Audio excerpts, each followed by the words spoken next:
Hello guys, so today I will discuss about the decision tree model. So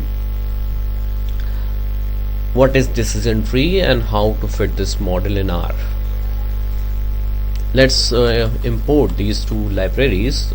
First is mass, and I'm using this library for importing the data set is birth WT, which is stored in this package, which is available in this package, and R part is the library which is being used for fitting the decision tree model in R.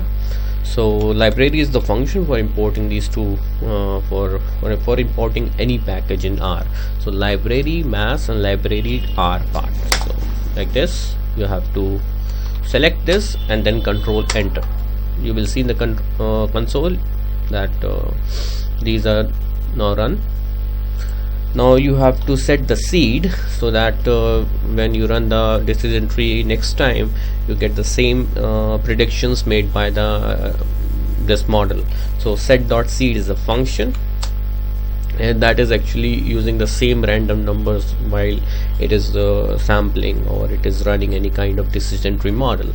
So you are taking any number inside 1 2 3 or 4 5 6 anything. So you have to do like the set.seed 1 2 3. Now let's store this data frame birth WT in the data frame. Data frame is this syntax is for storing, for equal assigning. So birth WT is being assigned in this data frame, and we can see on the right hand side in this environment, global environment, that data frame, it has the number of observations which are in this data set is 189 observations, and the number of columns are 10. Let's have a look on this by clicking on this data frame, and on the left hand side we see that this is the data set. So these are the columns, and column names are given in the first row, that is low, age, LWT, race, and these are the column names. These are the index number of the rows, 85, 86, these are index, right? So let's try to understand what's the meaning of these variables. You have to read the manual of this data, and also if you see on this data set, you see that the low variable has only value 0 or 1. Maybe if you go scroll down, you will see that it has 0 and 1 values. So it is a binary value, so it is not a continuous variable, it is a categorical variable. So you need to, in R, you need to convert categorical variables properly for this model, R part model. You have to, for decision tree model, this R part function, you have to convert them as factor.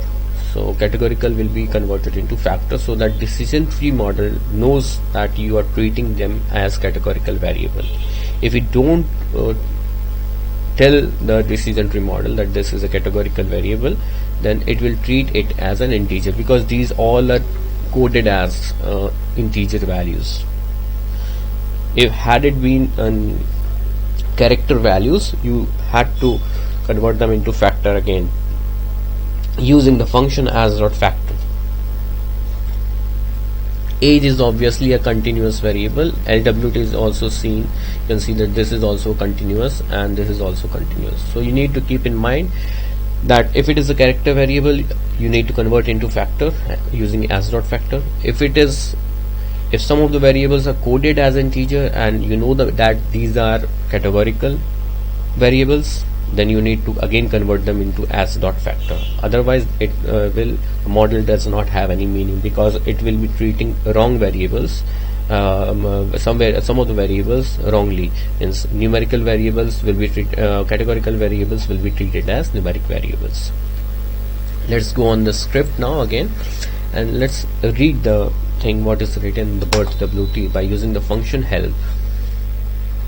So here you see it is telling the risk factors associated with a low infant birth weight. So it is actually describing data frame low Low is the column, and it is describing the weight of the child during the birth, if it is less than 2.5 or not, on the basis of the mother's parameters.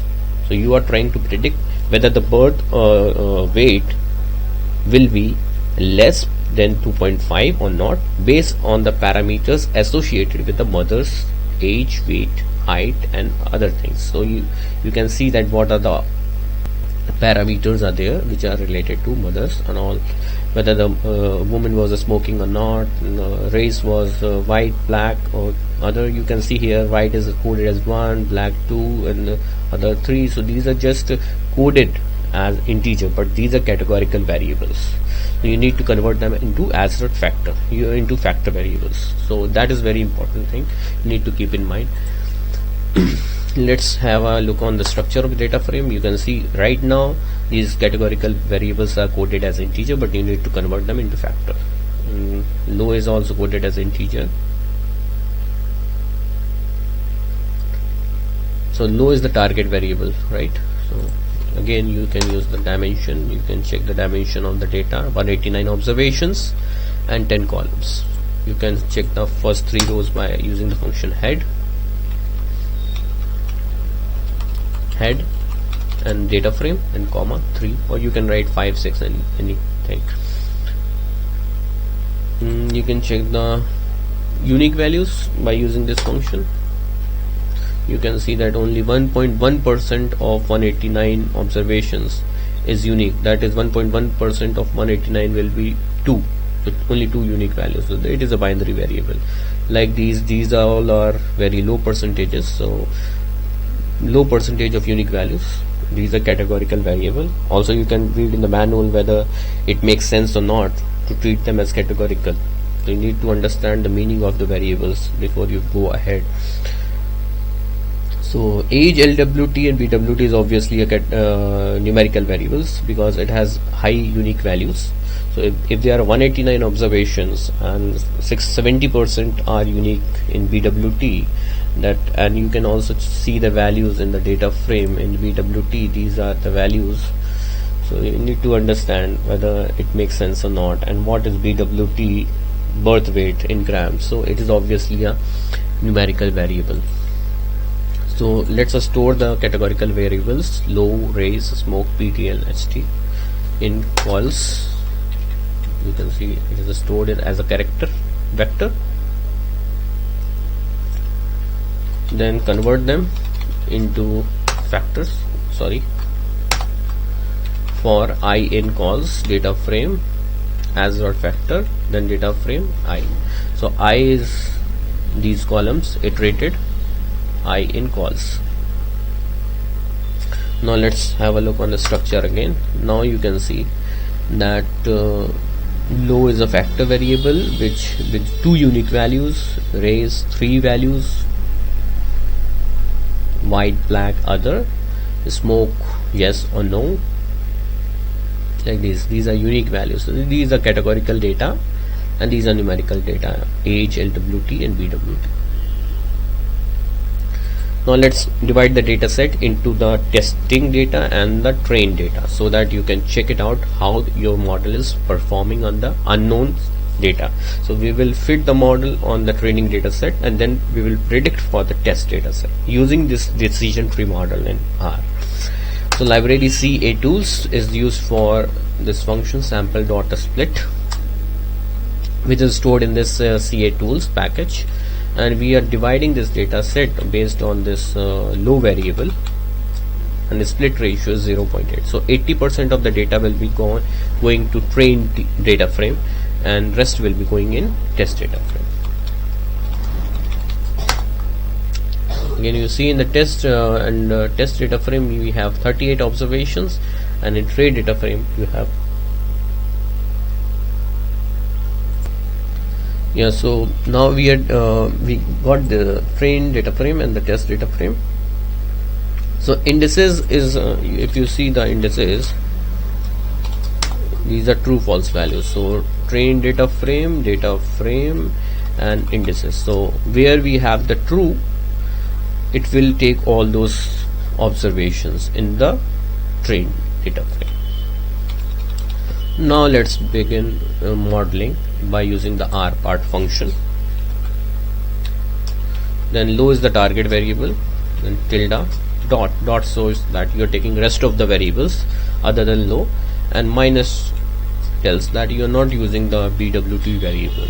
Then the data parameter is storing the data frame name, and method is class, that you are telling that R part will be used. This function is going to do the classification problem, not a regression problem, because the low is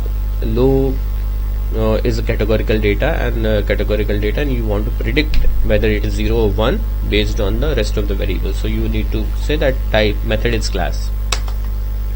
Now you can plot the decision plot and write the model name and text like this.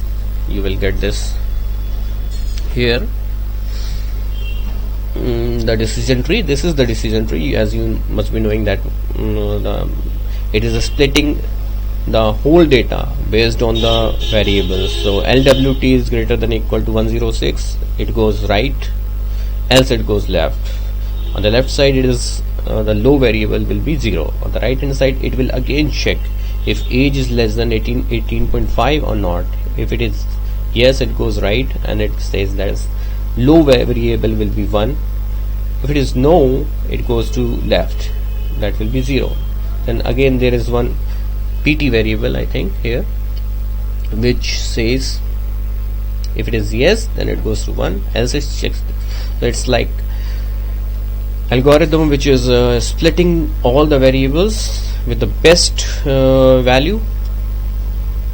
Numerical variables are splitted based on its first they are sorted, and then best split is made so that the Gini index, there is Gini index which I will make a video on next video on that, to minimize that Gini index. And the categorical data is actually not sorted, but they are having some levels in it, so it has many combinations of levels, so it choose the best level combinations so that it makes the split at that point.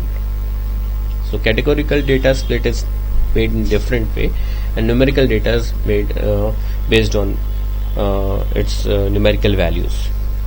And categorical data is made on the level combinations, best level combination. So now we are going to predict using the predict function, decision tree model, data set, test data frame, and type is class.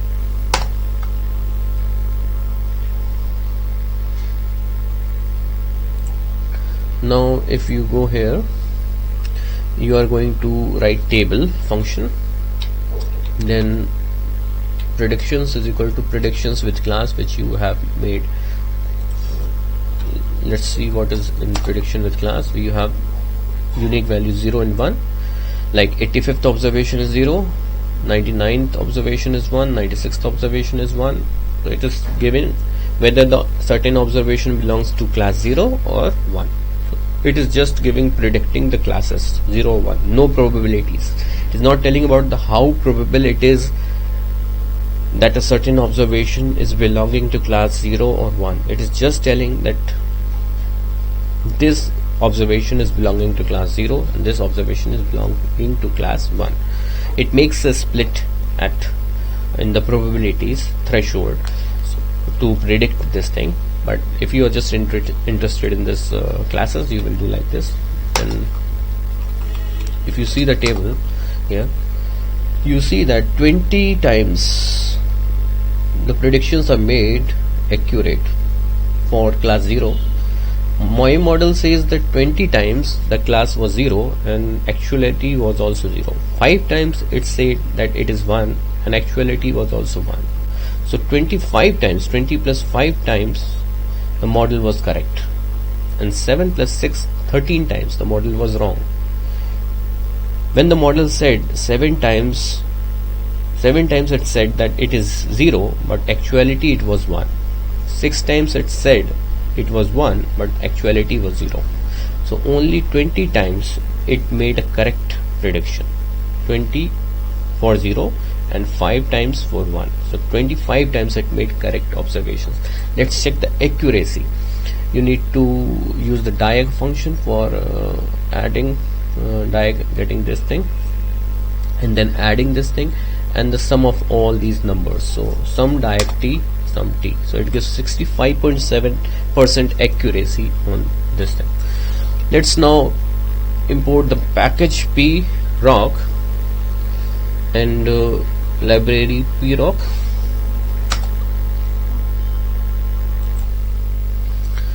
Yeah, so I was predicting using the function predict and then decision tree model on the test data frame, and we are writing type is equal to prob. Why? Because we need the probabilities now. Earlier we write type is equal to class, now prob. One more thing, if you see write predict function like this,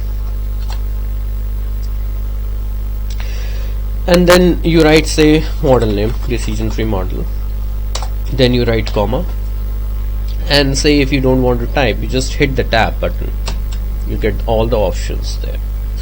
You can check the meanings also. What does object says, what new data says. New data says that the data frame for which you want to predict. So I have written new data is equal to test data frame. So you need not write like this, new data is equal to test df. You can just write test df also, that will work better, that will work. Then again you write comma, and then you can again hit tab, and you can write what is na dot action. If you have NAs, the missing values, what you want to do for that. Is it you want to omit, or so whatever. So this is the way you can see all other options which are available with a certain function. You can do it for any other function in the R. Write that function, write something, then comma and tab, hit tab, and check the meaning of it. So if you want to write the AUC, what is AUC? You take the actual values, then you take the predicted probabilities and take the second column. If you want to see what is stored in prediction with probabilities, no, we have not prediction with probabilities. What you see, it has two columns. So first column says that it is the probability of being in the class 0. Earlier it was giving only the classes in the class. Now it is giving the probabilities for each of the class. So 85th observation has certain probability of being in class 1 also. It also has certain probability of being in class 0 also, but higher probability is in class 0. That's why if you see in the prediction with class, so 85th observation was 0. And if you see in the probabilities, because the probability of being in class 0 was high, that's why this observation was in class 0. Now if you see prediction with class and you see 107th observation in class 1, so this observation is in class 1 because the probability of being in class 1 will be high. So if you see 107th observation in the probability matrix, you see that there is 64% which is higher than this probability. That's why 107th observation is in first class. Like this you can see that the probabilities tell that which class is higher probability, which observation is in which class, by checking out the probabilities.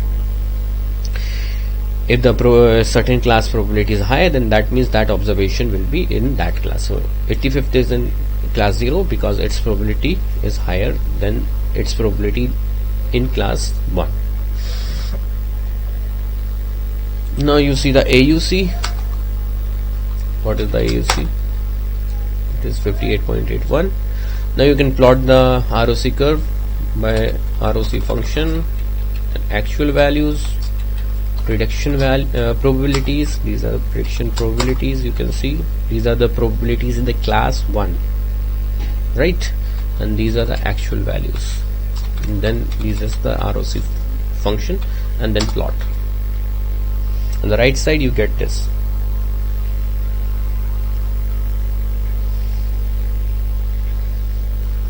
So AUC was telling about the area under this curve.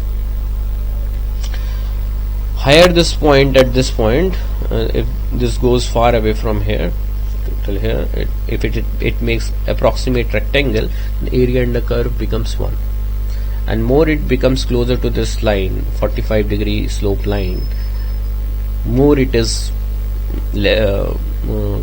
worse. The model is not performing very good if this curve is near this 45-degree slope. It should be far away at this point. This point should be here, so it should be like rectangle, approximate. So instead of going like this, it should have gone like this, so that the area under the curve is higher.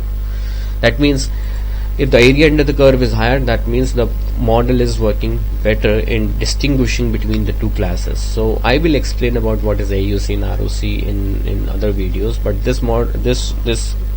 this video is for just getting the code, how to implement this decision tree model in R.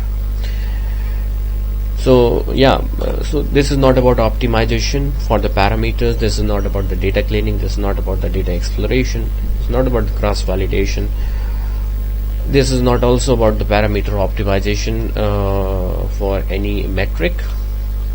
But yeah, if you go through this video, you see that what is the format of applying this simple decision tree model, and what is the function used for predicting, how to divide the data set, and how you can plot the ROC curve, and how you can calculate the AUC, and how you can see the sensitivity and specificity in the table, what is the ROC, what is the accuracy metric. And so the next few videos I will making more videos on in-depth videos about what is exactly decision tree is, and how does it work, what is the Gini index, and all those things, and how to get the best parameters.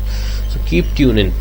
So thank you for watching this video. Yeah, bye bye.